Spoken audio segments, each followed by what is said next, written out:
Hello बच्चों, स्वागत है आपका एक बार फिर से अपने YouTube channel O2 and digital education पर। और बच्चों, मैं संदीप नागर आज लेकर आया हूं आपके लिए कक्षा 12 का जो चैप्टर है, हमारा सेकंड चैप्टर वैद्युत विभव एवं धारिता।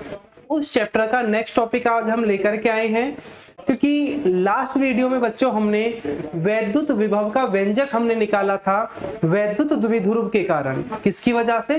वैद्युत द्विध्रुव के कारण। तो हमने वैद्युत द्विध्रुव की अक्षीय स्थिति में व्यंजक निकाला था, निरक्षीय में निकाला था और एक सामान्य बिंदु पे निकाला था कि अगर कोई एक जनरल पॉइंट है तो वहां पर हमने विभव निकाला था। आज हम रखेंगे कि बहुल आवेश के कारण विद्युत विभव। किसके कारण? बहुल आवेश के कारण।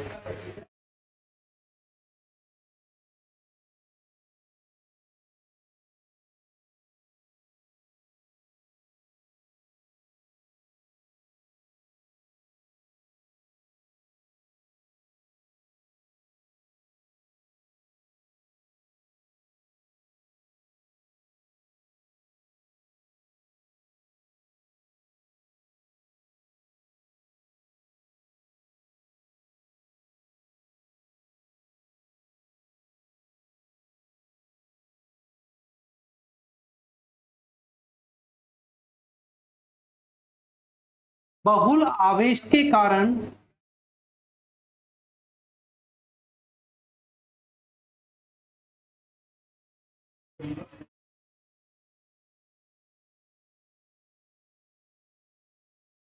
विभव।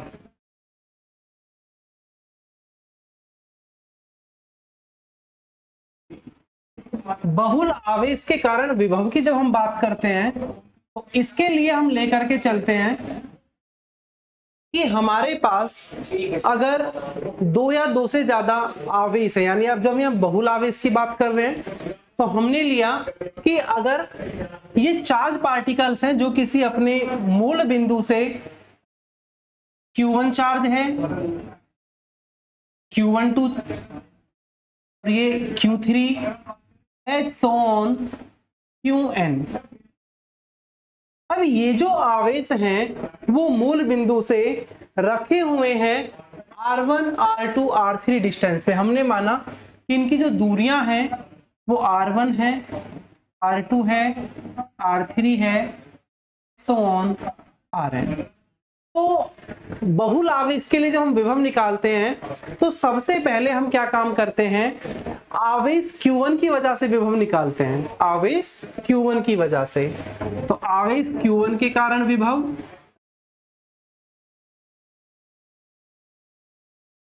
Q1 के कारण विभव, तो क्या होगा? V1 V1 is equal to क्या होगा? 1/4πε0 Q1/R1। अब इसी प्रकार अगर हम निकालें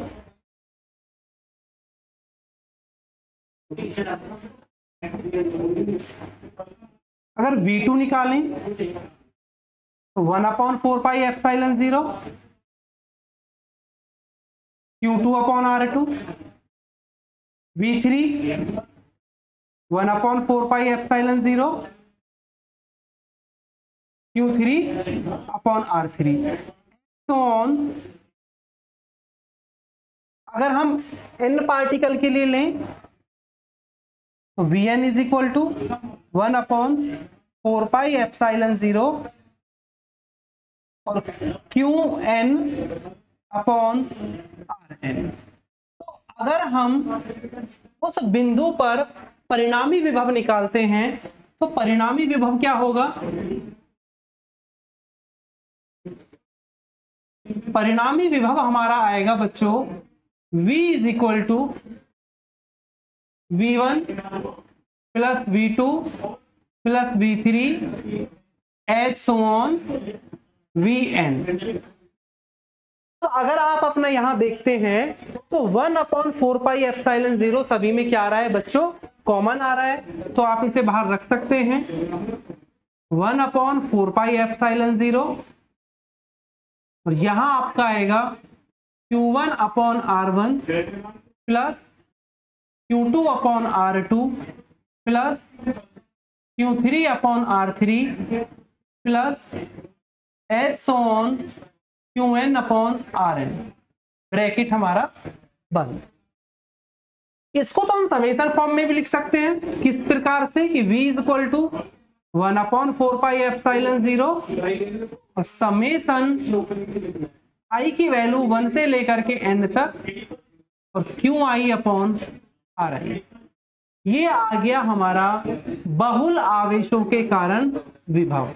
यानी अगर हमारे पास कोई सिस्टम है, बहुल आवेश हमारे पास है, तो उनकी वजह से या उनके कारण अगर हमको विभव निकालना है तो ये उस विभव का क्या आ गया, आपका व्यंजक आ गया निकल करके। अब बच्चों आगे इसमें अगर हम चलते हैं, गोलीय आवेश के कारण विभव क्या होता है। जनरली इसका डेरिवेशन हमारे बोर्ड एग्जाम के सिलेबस से बच्चों हट गया है, बस इसका फॉर्मूला हमको देखना है। तो इसका फॉर्मूला क्या है, अगर हम फॉर्मूले की बात करते हैं तो जो नेक्स्ट टॉपिक है हमारा गोलीय आवेश के कारण विभव, गोलीय आवेश के कारण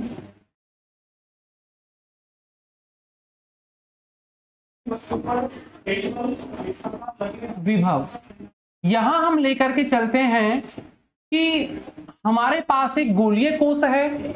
अब गोलीय कोश से तो बच्चों आप समझ ही गए होंगे, जैसे चूड़ी होती है ना, बेंगल, वो है आपका गोलीय कोश। कि अगर हमारे पास क्या है, कोई गोलीय कोश है, आप इसे इस प्रकार से मान सकते हैं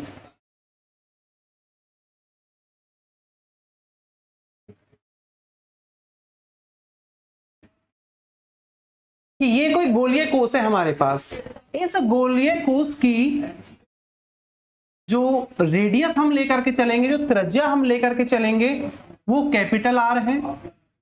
तो इस गोलीय कोश में अगर आप देखते हैं तो दो पॉइंट आप मान सकते हैं कि अगर इस गोलीय कोश पर जो आवेश है, वो आवेश अगर हम क्या लेके चलते हैं, क्यू लेकर के चलते हैं। क्या है जी, क्यू, कि गोलीय कोश पर आवेश है क्यू।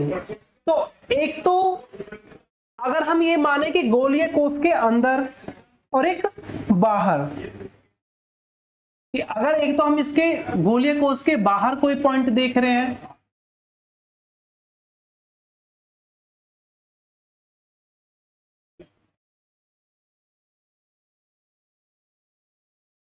कि गोलीय कोश के बाहर कोई पॉइंट है, आप ये ले लीजिए कि जैसे r डिस्टेंस पर कोई पॉइंट है। तो एक तो अगर हम यहां पे निकालें विभव, एक इस गोलीय कोश के अंदर भी आप अगर देखें,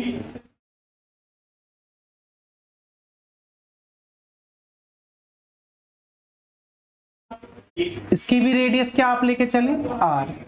तो यहां पे क्या होता है, जो पहला पॉइंट आता है, फर्स्ट पॉइंट की अगर हम बात करते हैं कि गोलीय कोश के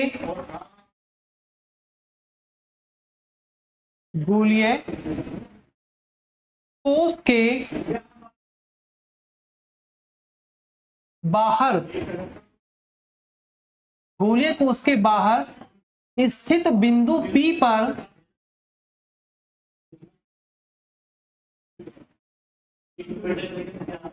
पर विभव। तो यहां जब हम विभव निकालेंगे बच्चे, तो वो होगा हमारा v is equal to 1 upon 4 pi epsilon 0 Q upon r। क्योंकि गोलीय कोश का जो डिस्टेंस है वो क्या है, r हम लेकर के चल रहे हैं।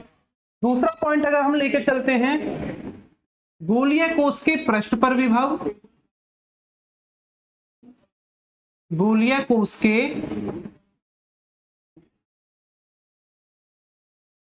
पृष्ठ पर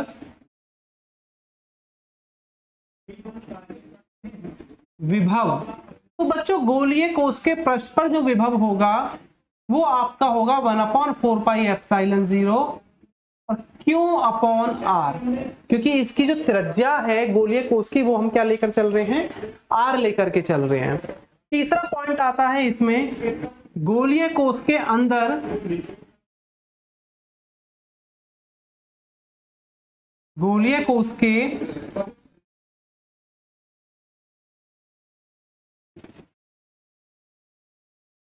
अंदर स्थित बिंदु पर विभव,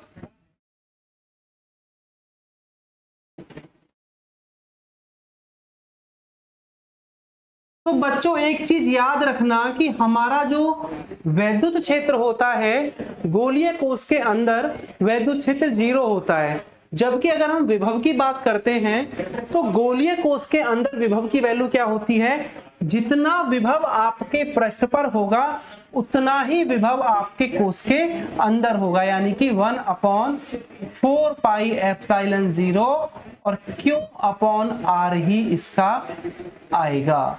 यही इसमें बस एक देखने वाली चीज है कि अगर हम गोलीय कोश की बात करते हैं तो गोलीय कोश के पृष्ठ पर जो विभव होता है उतना ही विभव गोलीय कोश के अंदर वाले भाग में होता है, जबकि अगर हम वैद्युत क्षेत्र की बात करते हैं तो वैद्युत क्षेत्र गोलीय कोश के अंदर क्या हो जाता है, शून्य हो जाता है। अब अगर हम अपना दूसरा वो देखते हैं बच्चों, नेक्स्ट डेरिवेशन है हमारा विभव प्रवणता का व्यंजक, या फिर हम ये भी कह सकते हैं कि वैद्युत क्षेत्र तथा वैद्युत विभव में संबंध। क्या जी, वैद्युत क्षेत्र तथा विभव में संबंध। नेक्स्ट जो टॉपिक है हमारा हम उसे कहते हैं या तो विभव प्रवणता का व्यंजक भी बोल सकते हो,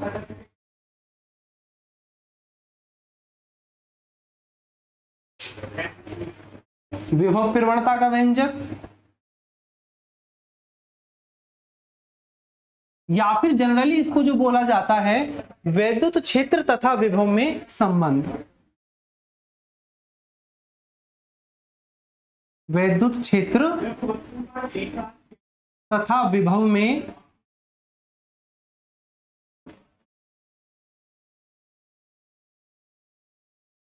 संबंध।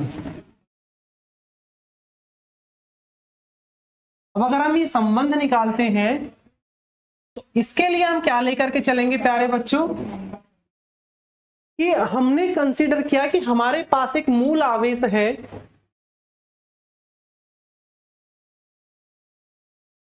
पॉजिटिव क्यू आवेश। अब इस आवेश से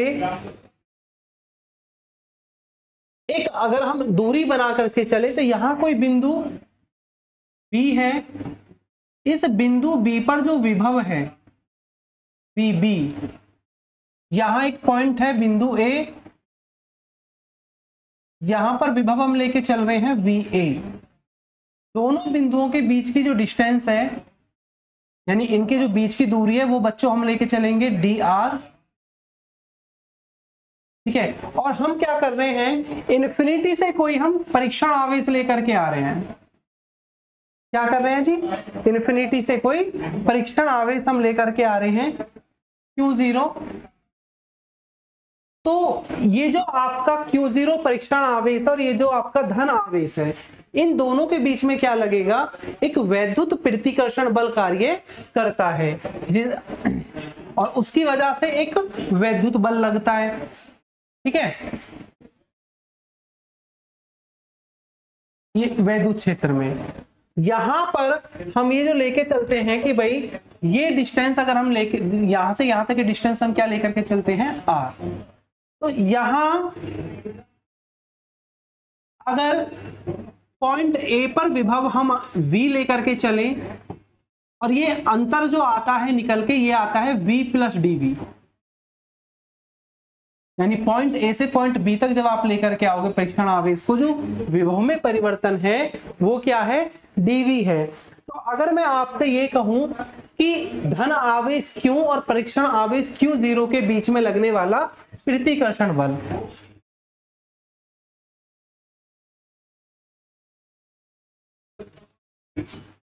धन आवेश Q तथा परीक्षण आवेश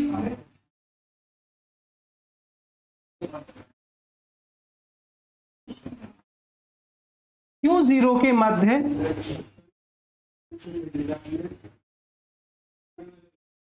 लगने वाला बल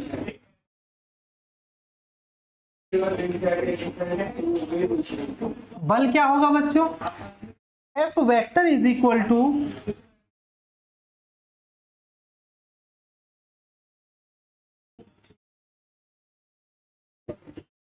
क्या हो जाएगा 1/4πε0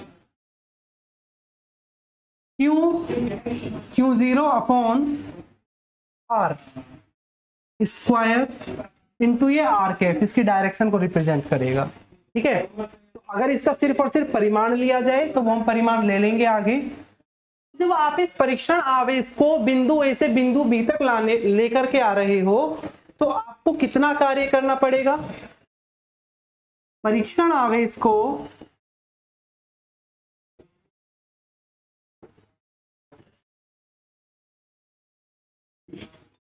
Q0 को बिंदु ए से बी तक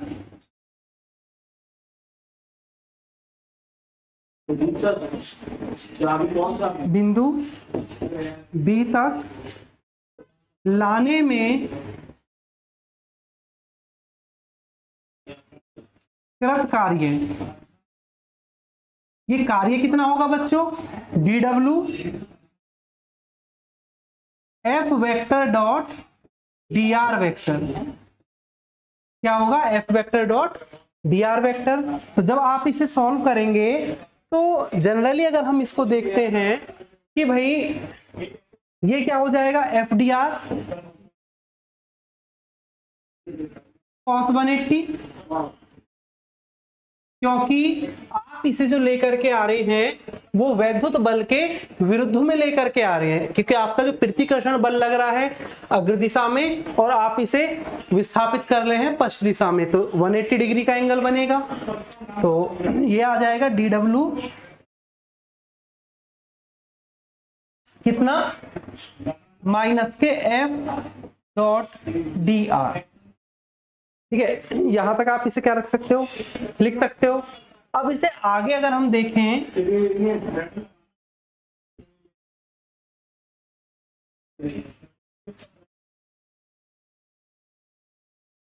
वैल्यू पुट कर लीजिए, ये जो आपका बल है उसका परिमाण रख लीजिए, तो क्या आएगा आपका। वैसे अगर आप ये चाहें इसमें, अगर आप इसे आगे तक इस तरीका से सॉल्व ना करना चाहें तो बच्चों इसका एक और भी छोटा तरीका है, आप इसे ऐसे भी ले सकते हैं कि जब आप इस Q0 को इस वैद्युत क्षेत्र के अगेंस्ट में लेकर के आएंगे तो F इक्वल टू आपका क्या होगा E डॉट Q0 होगा, E डॉट Q0। तो या तो आप एक काम कीजिए, शॉर्ट फॉर्म में जब आप इसको रखेंगे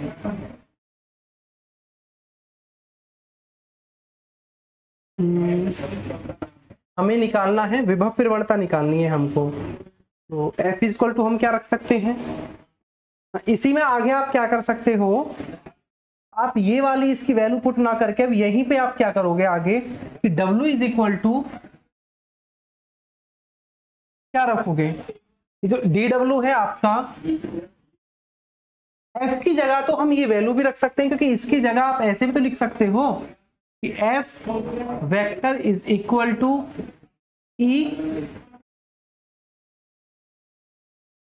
और Q0 लिख सकते हो इसको। तो अगर हम ये F वेक्टर का इसका सिर्फ मॉड हम रखते हैं तो यहाँ पे क्या आएगा आपका, अगर यहीं पे इसका वेक्टर फॉर्म अगर हम रख ले रहे हैं सिंपली, तो F की वैल्यू आप यहाँ पे क्या रख लो माइनस E और आपका Q0 इंटू dr। अगर हम इस Q0 को इधर लेकर के आते हैं तो इधर लेके आए आप इसे, तो dw अपॉन Q0 is equal to minus के E डॉट dr। तो प्यारे बच्चों परिभाषा से हमें पता है, अगर हम वैद्युत विभवांतर की परिभाषा की बात करते हैं तो विद्युत विभवांतर की परिभाषा से हमें पता है कि ये किसके इक्वल होगा, इसकी वैल्यू हो जाएगी dv और इक्वल टू माइनस के E डॉट dr। तो यहां से अगर हम E की वैल्यू निकालें तो क्या आएगा माइनस dv अपॉन dr, ये आ गया जी। तो मेरे प्यारे बच्चों ये जो व्यंजक अब हमारा निकल करके आया है कि E is equal to minus dV upon D. इसको हम विभव प्रवणता भी कहते हैं, क्योंकि विभव प्रवणता होती क्या है? विभव प्रवणता का मतलब है बच्चों कि दूरी के साथ विभव परिवर्तन की दर को विभव प्रवणता कहते हैं। और ये जो विद्युत क्षेत्र हमारा है ये विभव प्रवणता की ऋणात्मक दर के बराबर होता है। माइनस साइन क्या इंडिकेट कर रहा है? ये अपोजिट को, ये डिक्रीमेंट को शो करता है, यानी कि जैसे जैसे आपकी दूरी बढ़ेगी उसी रेशो में आपका विभव घटता जाएगा। ठीक है, तो दूरी बढ़ने पर विभव क्या होगा? कम होता जाएगा, और दूरी कम होने पर विभव आपका बढ़ता जाएगा। तो उम्मीद करता हूं बच्चों ये आपको समझ में आया होगा। अब जो हम अपना अगर नेक्स्ट पॉइंट इसमें जो चैप्टर में आता है, हमारा नेक्स्ट टॉपिक आता है समविभव पृष्ठ। क्या आता है? समविभव पृष्ठ।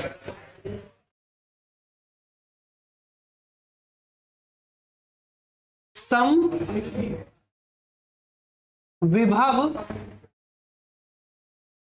पृष्ठ। अब अगर हम समविभव पृष्ठ की बात करें बच्चे, तो जैसा कि नाम से ही पता चल रहा है, सम मतलब समान, यानी एक ऐसा पृष्ठ जिसके प्रत्येक बिंदु पर विभव का मान समान होता है, समविभव पृष्ठ कहलाता है। बिल्कुल सिंपल कि वह पृष्ठ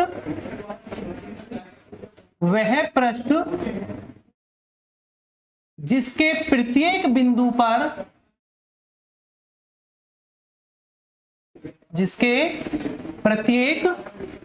पर विभव का मान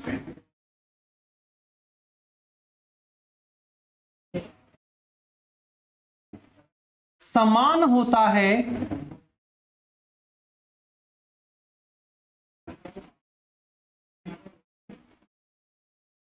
विभव समान होता है,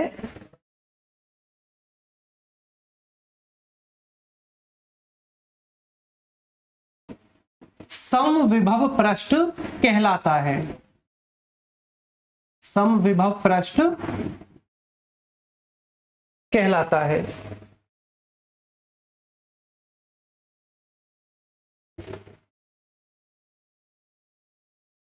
अब इस समविभव पृष्ठ में कैसे, अगर आप ये लेके चले कि कोई पृष्ठ है आपका, ठीक है, अब यहां एक कोई बिंदु A है, ये बिंदु B है, ये C है, ये D है। अब यहां पर भी विभव आपका V है, B पर भी V है, C पर भी V है, D पर भी V है।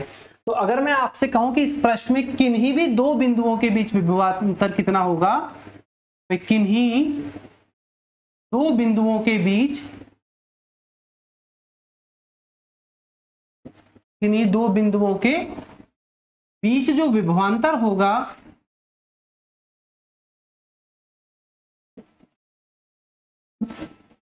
मान के चलो अगर आप VAB ही निकाल रहे हैं तो VA माइनस VB। अब आप कह रहे हैं पॉइंट A पर भी V है, पॉइंट B पर भी V है, तो कट के क्या आ गया? 0। यानी कि आपका जो विभवांतर हुआ वो क्या आ गया? 0 आ गया। तो इस तरीका से आप इसको दूसरे शब्दों में इस प्रकार से भी परिभाषित कर सकते हैं कि समविभव पृष्ठ वह पृष्ठ है जिसके किन्हीं दो बिंदुओं के बीच विभवांतर क्या होता है? 0 होता है। ठीक है, अब इस समविभव पृष्ठ की कुछ गुण है बच्चों। गुण कौन कौन से हैं? अगर हम गुणों की बात करते हैं, समविभव पृष्ठ के प्रमुख गुण, अगर हम प्रमुख गुणों की बात करें या विशेषताओं की बात करें, तो प्रमुख गुण और विशेषताओं की अगर हम बात करते हैं तो पहला यहां पे आता है कि समविभव पृष्ठ में किसी परीक्षण आवेश को एक बिंदु से दूसरे बिंदु तक ले जाने में कृत कार्य क्या होता है? 0। क्या होता है बच्चों? कृत कार्य 0। और ऐसा होता क्यों है? क्योंकि जब विभवांतर ही नहीं है। अब कृत कार्य का फॉर्मूला होता है कि भैया अगर आप एक बिंदु से दूसरे बिंदु तक कोई परीक्षण आवेश लेकर के जा रहे हैं तो कृत कार्य होता है आपका Q0 मल्टीप्लाई बाई dV या आपका डेल्टा V। अब dV ही आपका 0 है, तो आपका कार्य क्या होगा 0। यानी कि समविभव पृष्ठ में किन्हीं दो बिंदुओं के बीच आवेश को ले जाने में कृत कार्य क्या होता है 0 होता है। अब अगर हम दूसरे की बात करें, दूसरी प्रॉपर्टी इसमें होती है आपकी, अगर देखा जाए कि जो समविभव पृष्ठ हैं, समविभव पृष्ठ, यहां जो आपका ये जो समविभव पृष्ठ में ये हमेशा क्या होता है सरफेस के नॉर्मल होता है। आपका जो सरफेस है यानी उसके क्या होता है परस्पर लंबवत होता है। क्या होता है परस्पर लंबवत, पृष्ठ के लंबवत। तीसरा पॉइंट अगर आप देखते हैं समविभव पृष्ठ का, अगर हम समविभव पृष्ठ की बात करते हैं तो कोई भी दो समविभव पृष्ठ, दो समविभव पृष्ठ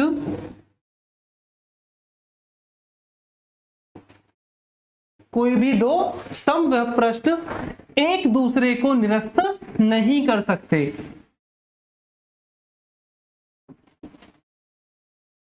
एक दूसरे को निरस्त नहीं कर सकते। जैसे आपकी वैद्युत बल रेखाएं होती हैं, कोई भी दो वैद्युत बल रेखाएं परस्पर एक दूसरे को काट नहीं सकती, ऐसी ये कभी भी निरस्त नहीं कर सकते, काट नहीं सकते। अगर कोई दो समविभव पृष्ठ, मान के चलो एक समविभव पृष्ठ ये है, दूसरा ये है, तो ये कभी भी एक दूसरे को क्रॉस नहीं करेंगे, काट नहीं सकते। फोर्थ पॉइंट अगर हम इसकी देखें, अगर फोर्थ विशेषता की बात करें तो समविभव पृष्ठ जितने एक दूसरे के पास पास होंगे, अगर समविभव पृष्ठ क्या है आपके, जो समविभव पृष्ठ अगर किसी रीजन में, किसी क्षेत्र में समविभव पृष्ठ परस्पर समीप हैं, समविभव पृष्ठ क्या है समीप हैं, निकट हैं, क्या है निकट, तो उस रीजन में आपका वैद्युत क्षेत्र क्या होगा अधिक, वैद्युत क्षेत्र क्या होगा अधिक होगा, स्ट्रॉन्ग होगा, क्या होगा अधिक होगा। और अगर आपके समविभव पृष्ठ क्या है दूर दूर हैं, क्या है दूर दूर हैं, तो वहां पर हमारा वैद्युत क्षेत्र क्या होगा कमजोर होगा, कम होगा, यानी वैद्युत क्षेत्र जो होगा वो क्या होगा कम, लेस होगा। यानी समविभव पृष्ठ जितने पास पास होंगे एक दूसरे के, वहां उतना ही वैद्युत क्षेत्र अधिक होगा, बाहुल्य में होगा। और समविभव पृष्ठ जितने एक दूसरे से दूर दूर होंगे, फर्दर अपार्ट होंगे, वहां उतना ही आपका जो वैद्युत क्षेत्र का मान है वो कम होगा। तो ये कुछ समविभव पृष्ठ की कुछ प्रमुख विशेषताएं हैं, गुण हैं। तो नेक्स्ट टॉपिक अगर हम देखते हैं अपना, वो है वैद्युत स्थितिज ऊर्जा। नेक्स्ट टॉपिक क्या है बच्चों, वैद्युत स्थितिज ऊर्जा। वैद्युत स्थितिज ऊर्जा, इस वैद्युत स्थितिज ऊर्जा में इसका मतलब क्या है, इसका मतलब होता है बच्चों कि जब भी आप कोई निकाय बनाते हो, यानी कि परस्पर अनंत से लाकर के जो एक सिस्टम ऑर्गेनाइज किया जाता है, एक जो निकाय बनाया जाता है, उस निकाय में जो कृत कार्य है, जो आप उन आवेशों को, विलगित आवेशों को ला करके एक जगह आप क्या कर रहे हैं असेंबल कर रहे हैं, तो वहां आप जो भी कार्य करेंगे वो कार्य ही वैद्युत स्थितिज ऊर्जा के रूप में संचित हो जाता है। तो अगर हमें इसका डेरिवेशन निकालना है तो हम कैसे मान सकते हैं, हम यहाँ पर मान करके चलेंगे कि हमारे पास कोई दो आवेश हैं, एक आवेश रखा है हमारा बिंदु P1 पर, इसका मान है Q1, और एक आवेश है हमारा बिंदु P2 पर, इसकी जो मान है हम लेके चल रहे हैं Q2। इन दोनों आवेशों के बीच की जो दूरी है वो हम लेकर के चलते हैं R। तो इन दोनों आवेशों को अनंत से ला करके यहाँ रखा गया है, ये निकाय बनाया गया है। तो अब वैद्युत स्थितिज ऊर्जा क्या होगी, जब आप इन्फिनिटी से ये Q2 आवेश को आप यहां लेकर कर आए बिंदु P2 तक और आपने ये एक निकाय बनाया, तो इस निकाय को बनाने में वैद्युत स्थितिज ऊर्जा क्या होगी, इस निकाय की जो वैद्युत स्थितिज ऊर्जा होगी इस निकाय को बनाने में जो कुल कार्य किया गया है उसके बराबर होगी। तो कैसे, अगर मैं आपसे ये कहूं कि इस बिंदु P1 पे जो आवेश रखा है इसकी वजह से जो Q2 पर विभव होगा उस विभव का मान क्या होगा, अगर हम यहाँ पे वैद्युत विभव में अगर निकालूं तो भाई वैद्युत विभव आपका होगा, क्योंकि इस बिंदु P2 पर जो विभव होगा इस Q1 की वजह से वो होगा 1/4 पाई एप्सिलॉन 0 और आपका Q1 अपॉन R क्या होगा जी, Q1 अपॉन R। अब क्योंकि आप जब इन्फिनिटी से ये आवेश लेकर के आ रहे हो तो कोई वर्क डन करोगे, अगर वो वर्क डन हम क्या लेकर के चले, W में मान करके चलूं कि वो वर्क डन क्या है W, ठीक है, स्मॉल भी ना लेकर के अगर हम देखें कि वो कृत कार्य है W, तो आवेश Q2 को अनंत से Q1 के निकट लाने में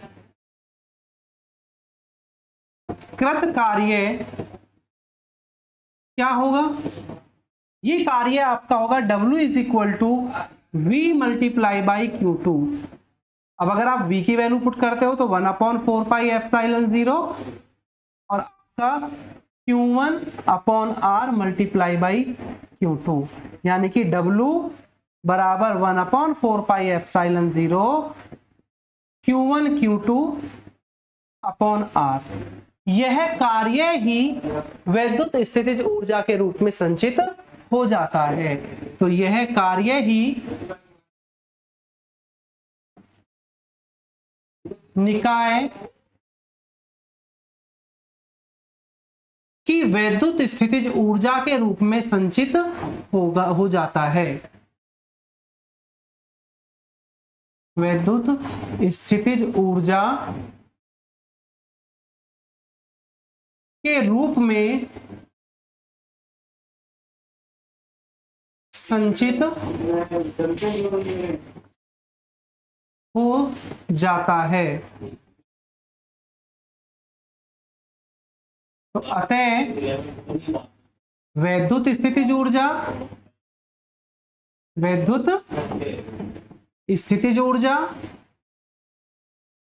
क्या होगी,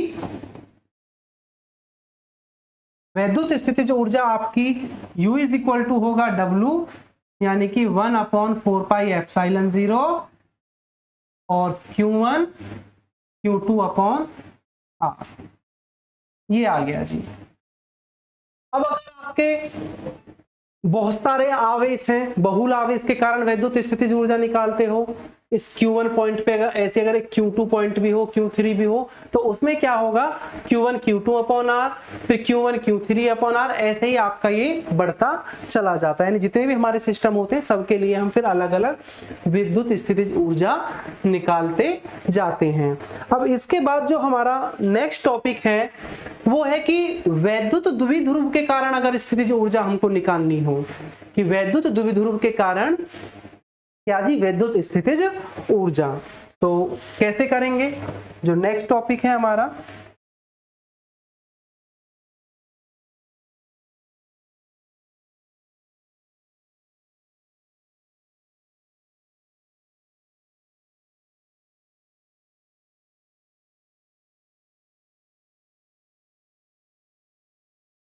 एक समान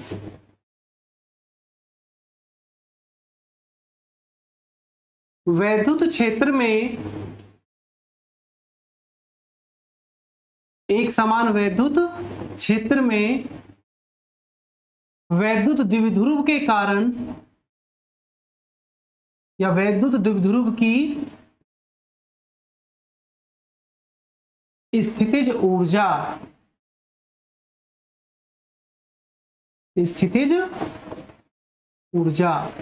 तो अगर हम एक समान वैद्युत क्षेत्र में द्विध्रुव के कारण स्थितिज ऊर्जा निकालते हैं तो हम यहाँ लेकर के चलते हैं कि ये एक समान वैद्युत क्षेत्र है।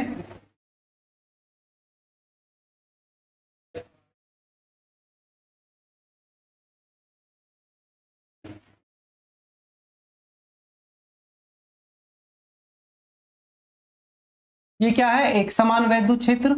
अब इसमें कोई द्विध्रुव रखा है, द्विध्रुव हम मान लेते हैं ए बी, कि द्विध्रुव क्या है, ए बी है।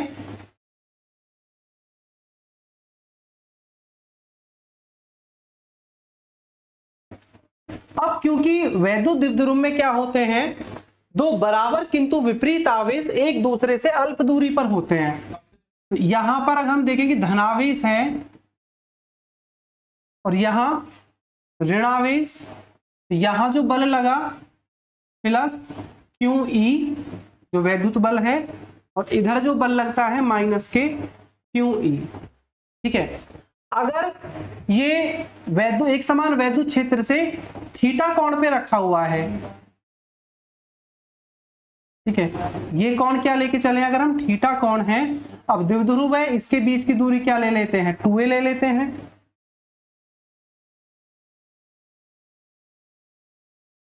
ये अगर हम पॉइंट ए माने, ये पॉइंट बी हम लेकर के चलें और ये पॉइंट हो जाए सी। तो अगर यहां पर इस वैद्युत द्विध्रुव के कारण अगर हम बलयुग्म आघूर्ण निकालें, क्या निकालें, बलयुग्म का आघूर्ण, तो बलयुग्म का आघूर्ण क्या आएगा प्यारे बच्चों, tau is equal to either बल, यानी इन दोनों में से कोई एक बल और उसके बीच की ये लंब दूरी। लंब दूरी क्या होगी, जब ये 2a है, ये थीटा है, तो आप इसे लिख सकते हो 2a साइन थीटा, लंब दूरी को, यानी आपका QE और multiply by 2a sine theta. अब आप Q के साथ अगर a इस 2a को लिखते हैं E साइन थीटा, और Q मल्टीप्लाई 2a तो क्या हो गया, बलयुग्म का आघूर्ण P हो गया, तो ये PE साइन थीटा। ठीक है, अब हमें निकालना तो वैद्युत स्थितिज ऊर्जा है। आप अगर ये माने कि ये हमारा कोई डाइपोल है, पहले किसी प्रारंभिक स्थिति θ1 पे रखा है और इसे θ2 तक रोटेट कराने में वर्क डन कितना करना पड़ेगा, यानी कि द्विध्रुव को अल्प कोणीय विस्थापन,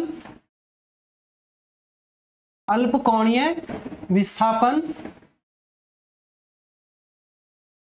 डी थीटा तक लाने में कृत कार्य,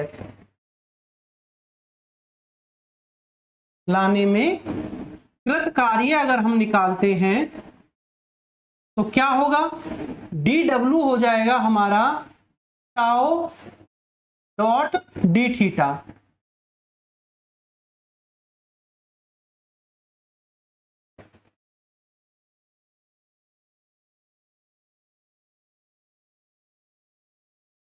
क्या आ जाएगा जी, tau dot D theta. Tau की वैल्यू क्या है, पीई साइन थीटा। अब ये तो आया था एक अल्प कोण डी थीटा तक लेकर के आने में। अगर हम देखें कि इस द्विध्रुव को अगर हम θ1 से थीटा कोण तक लेकर के आए, तो द्विध्रुव को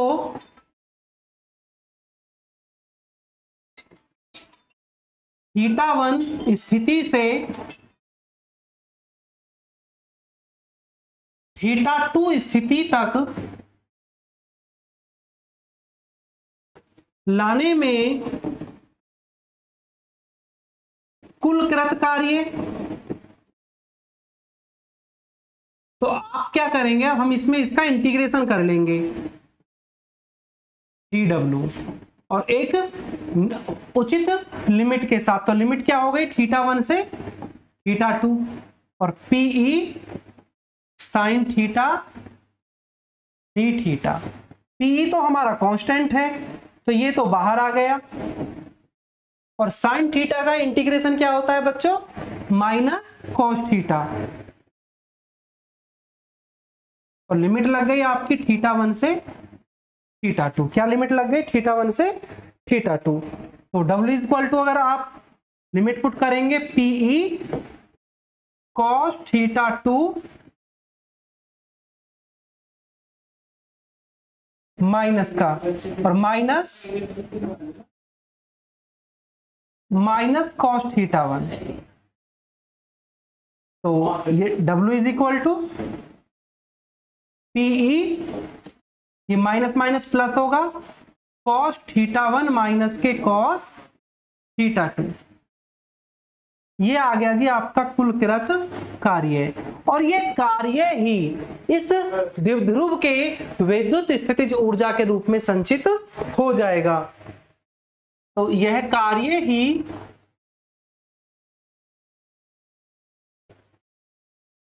विद्युत स्थितिज ऊर्जा के रूप में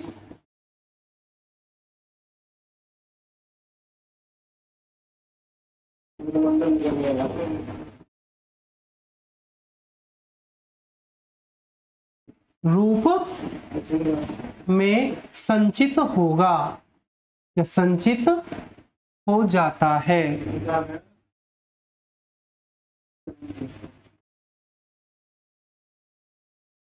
अतः आपका U क्या आएगा, U आ जाएगा आपका माइनस के PE cos theta 1 minus cos theta 2। अब यहां पे कुछ कंडीशन बनती हैं कि भाई यदि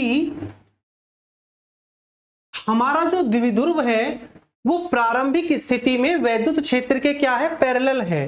यानी अगर आपका थीटा 1 क्या हो, मतलब कि परपेंडिकुलर पोजीशन में रखा हुआ है, अगर थीटा 1 हमारा क्या लेके चले हम कि अगर ये एक समान वैद्युत क्षेत्र है और हमारा डाइपोल रखा हुआ है इस प्रकार से, तो फिर हम इसे लेकर के आते हैं इसके पैरेलल। यानी अगर थीटा 1 90 डिग्री हो और थीटा 2 क्या हो, थीटा हो, तो तब U इज इक्वल टू क्या होगा, PE cos 90 माइनस cos 0, तो सॉरी cos थीटा, तो cos 90 की वैल्यू तो 0, तो U इज इक्वल टू क्या आ जाएगा, minus PE cos theta.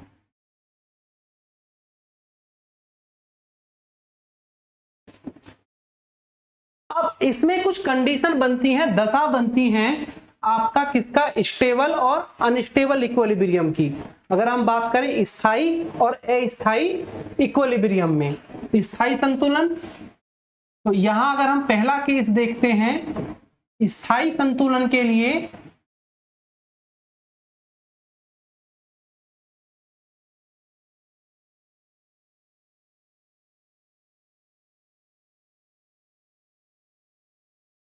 Theta की वैल्यू क्या होगी, स्थायी संतुलन के लिए थीटा की वैल्यू हो जाती है 0, तो आपका U क्या होगा, माइनस PE। यानी यहां पे आपका जो वैद्युत द्विध्रुव है वो क्या होगा, स्थायी अवस्था। दूसरा अस्थायी अवस्था में क्या होगा, अस्थायी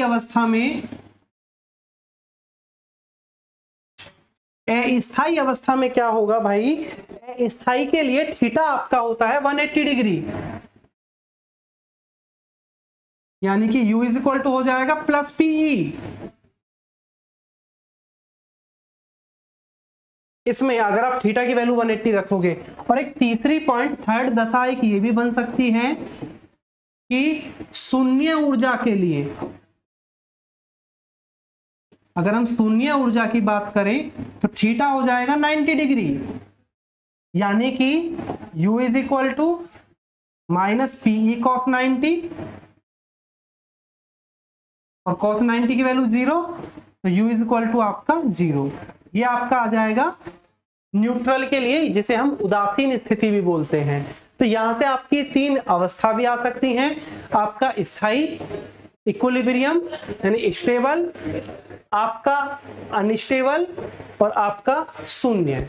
ठीक है, इसके बाद इसमें तो यहां तक आज हमारा ये वैद्युत स्थितिज ऊर्जा का जो पूरा टॉपिक है ये हमारा यहाँ फिनिश हो गया है। तो बच्चों नेक्स्ट वीडियो में हम जो मिलेंगे, हम इससे आगे के टॉपिक यहाँ पे सॉल्व करेंगे, आगे के डेरिवेशन हम इसमें देखेंगे। तो मिलते हैं बच्चों अपनी नेक्स्ट वीडियो में, तब तक के लिए धन्यवाद।